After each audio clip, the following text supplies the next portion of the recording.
आपल्या मुखात भगवंताचं नाम येतं का हो? एखाद्याचं नाव रामकृष्ण असेल तर आपण तोंड भरून रामकृष्ण म्हणतो का हो?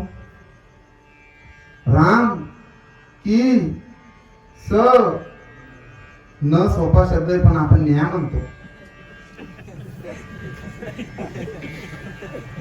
म्हणतो आपण. एखाद्या बाईचं गोदावरी, एखाद्या बाईचं गंगा. गंगा सरळ नाव आहे, गंग गे. कष्ट घ्यायला आपल्याला खूप आवडतात दादा, कारण आपण परिश्रम करणारी मंडळी आहोत. देवाचं नाव परिश्रमाची गरज नाही. राम राम राम सोपं आहे ना. पण ज्याचं नाव राम आहे त्याला सुद्धा रा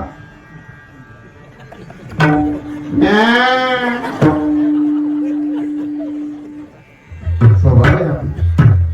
परंतु दादा विनोदाचा वाळ बाजूला ठेवा, देवाचं नाव सतत मुखात